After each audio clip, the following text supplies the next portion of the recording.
Mamata Bandyopadhyay training কোনোদিন চাইননি যে ট্রেনিংটা হোক। মমতা বন্দ্যোপাধ্যায় কোনোদিন চাননি যে বিএলওরা একটু ভালো করে কাজটা করতে পারুক। বিহার থেকে শুরু করে বিভিন্ন জায়গায় বিএলওদের এই যে বাড়ি বাড়ি থেকে ডেটা কালেক্ট করে নিয়ে যাচ্ছে না, এরা কারা? এরা টিচার। মূলত টিচাররা তো ডেটা এন্ট্রি অপারেটর না, এটার জন্য আলাদা একটা পেশাদারি সংস্থা বা পেশাদাররা থাকে। এই ডেটা এন্ট্রি অপারেটর বিহারের যখন এসআইআর হয়, শিক্ষক বিএলও যারা, তাদের ডেটা এন্ট্রি অপারেটর দেওয়া হয়েছিল।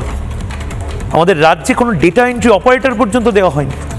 একজন বিএলও, এই যে কথায় কথায় বলা হচ্ছে না বিএলওরা অসুস্থ হয়ে যাচ্ছে, বিএলওরা নাকি আত্মহত্যা করছে, প্রচণ্ড কাজের চাপ, এটার দায় কার? সংবিধান বলে নির্বাচন কমিশন সুষ্ঠুভাবে নির্বাচন যাতে পরিচালনা করতে পারে, যে রাজ্যে পরিচালনা করবে সেই রাজ্য সরকার কনস্টিটিউশন বাউন্ড, অর্থাৎ সংবিধান দ্বারা বাধ্য।